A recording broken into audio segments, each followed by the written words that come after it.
Assalamualaikum warahmatullahi wabarakatuh. Alhamdulillahirrabbilalamin. Salatu wassalamu ala asrafil anbiya'i mursalin Sayyidina Muhammadin wa ala alihi wa sahbihi ajma'in amma ba'du. Alhamdulillah, hari ini kita kembali lagi bersilaturahim dalam program Khazanah Islam bersama dengan Imam Besar Masjid Istiqlal Profesor Dr. Nazaruddin Umar. Tanpa terasa, sudah satu pekan kita tidak berjumpa dan kali ini hadir dengan menghadirkan tema yang dekat dengan keseharian kita. Tentang kepedulian bersama ini menjadi tema besar kita di program Khazanah Islam kali ini. Mungkin buat pemirsa masih ingat dalam beberapa waktu terakhir ramai di media sosial viral seorang bapak-bapak yang dituduh mencuri, mendapatkan perlakuan kasar, tapi setelah di-track ternyata bukan beliau pelakunya dan diusut lagi ternyata beliau itu orang yang tidak mampu. Akhirnya sekarang banyak berbondong-bondong orang memberikan bantuan dan donasi kepada beliau. Itu juga cukup banyak kejadian-kejadian yang hampir serupa yang akhirnya menggelitik kita atau menggerakkan kita untuk berdonasi dan lebih peduli terhadap sesama. Pertanyaannya adalah, apakah harus ada sebuah kejadian tersebut menjadi pencetus kita untuk lebih peduli terhadap sesama? Nah, hadir bersama kita guru-guru kita, Profesor Dr. Nazaruddin Umar. Assalamualaikum warahmatullahi wabarakatuh, Prof. Waalaikumsalam warahmatullahi wabarakatuh. Dan juga hadir guru kita, Tuan Guru Bajang. Assalamualaikum warahmatullahi wabarakatuh, Prof. Waalaikumsalam warahmatullahi wabarakatuh. Masya Allah. Apa kabar, Prof? Sehat, alhamdulillah, David, alhamdulillah. Pemirsa juga sehat-sehat semua. Iya, Prof. Tema kita ini cukup ini, Prof. Menggelitik dan juga mengetuk hati nurani kita.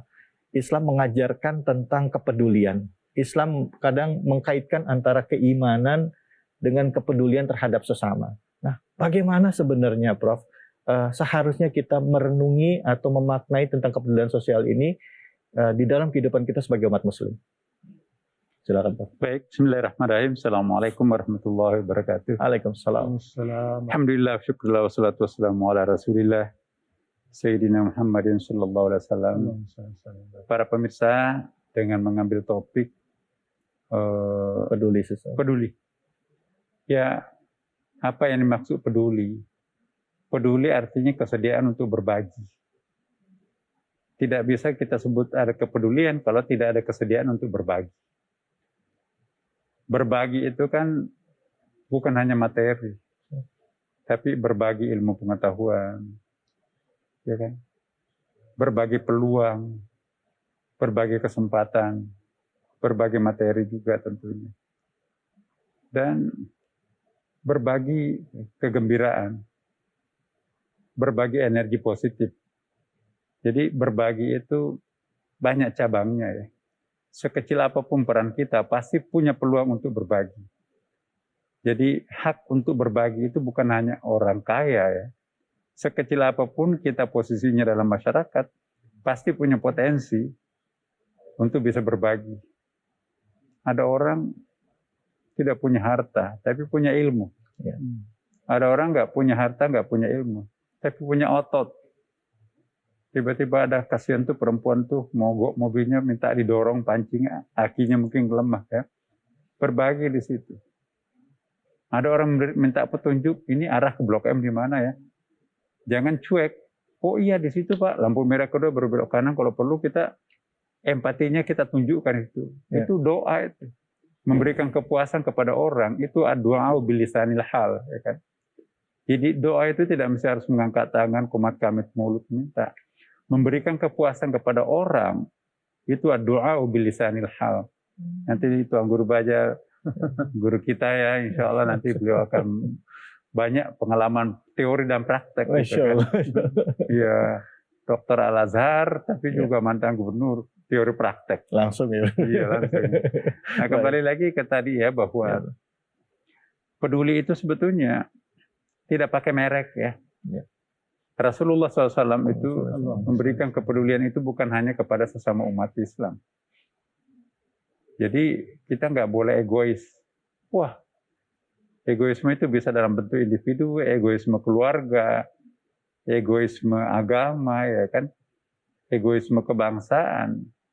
Nah, siapapun anak manusia yang membutuhkan keprihatinan, maka itu sesungguhnya harus kita berikan. Walaqad karramna bani Adam, ya kan. Tidak dikatakan walaqad karramna muslimun. Siapapun anak cucu Adam, apapun agamanya, etniknya, warna kulitnya, jenis kelaminnya, siapapun anak cucu Adam, Manakala dia mengalami satu kesulitan, dia dalam keadaan yang sangat memprihatinkan, kita harus berbagi terhadapnya. Dan Nabi pernah menunjukkan satu bukti yang hemat saya itu sangat sangat bagus untuk kita tonjolkan, ya kan. Ada seorang perempuan tua, tapi beragama Yahudi. Dia bantu, ambilkan dari hibah, ya kan. Tidak diambilkan dari zakat. Kan ada Abu Hurairah itu kan direktur Baitul Mal, ya. Itu banyak pundi-pundinya, ada zakatnya, ada infaknya, sedekahnya, jariahnya, ada lukatahnya, ada fai'nya, ada ghanimah, ada hadiah, fidyah, ada dam dan seterusnya. Ya. Jadi ada pundi-pundi, peruntukannya pun juga ada. Kalau zakat itu kan memang sudah asnafnya ada, ya. Nah, terus Nabi mengomentari bahwa perut lapar itu kan tidak ada agamanya, ya. Artinya apa, ya? Orang yang kelaparan itu jangan melihat agamanya apa, siapapun. Nenek-nenek itu Yahudi tapi enggak. Tidak boleh ada yang kelaparan. Ambilkan dari Baitul Mal, tapi kantongnya dari mana? Itu kan ada peruntukan masyarakat. Nah, jadi ini kita bisa mengambil perhatian di sini, ya, bahwa Rasulullah SAW itu benar-benar mempunyai satu konsep keprihatinan yang universal. Dia tidak hanya membantu orang-orang Muslim saja. Dan Nabi itu berbagi, betul-betul berbagi.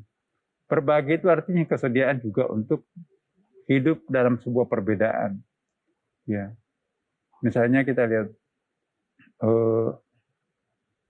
pada masa Nabi, ya, kita tahu bahwa di situ juga ada Nasrani, ada Yahudi, tapi tidak pernah ada sejarah bahwa kita coret atau kita bubarkan agama Kristen di Madinah.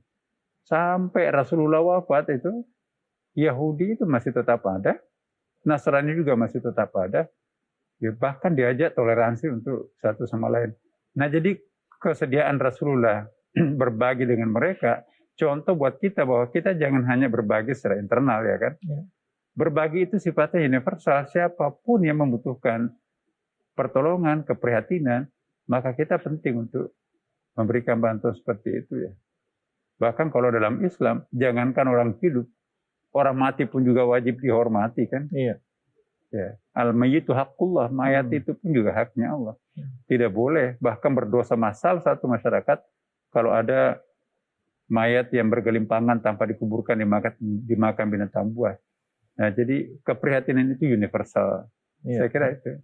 Baik, Tuan Guru tadi Prof sudah menjelaskan tentang makna dasar dari peduli dan juga esensi kepedulian di dalam Islam secara general. Nah, sekarang kalau kita kaitkan gitu, Tuan Guru, tentang kepedulian sosial dengan terhadap sesama, ya, dengan keimanan, kan di dalam surah Al-Maun bahkan dikatakan gitu kan, fawailul lil musallin, celakalah orang yang sholat gitu. Orang yang sholat saja bisa celaka gitu. Itu kira-kira bagaimana, Tuan Guru? Tapi nanti jawabnya ya Tuan Guru, ya, izinnya. Nanti kita akan lanjutkan bahasan kita mengenai kepedulian kita terhadap sesama, tentunya hanya di sini di Khazanah Islam bersama dengan Imam Besar Masjid Istiqlal Profesor Dr. Nazaruddin. Bahkan dalam sebuah hadis, was-shadaqatu burhan, gitu kan. Kalau sholat itu cahaya, ya, maka zakat, sedekah, berbagi, itu bukti nyata yang tak terbantahkan.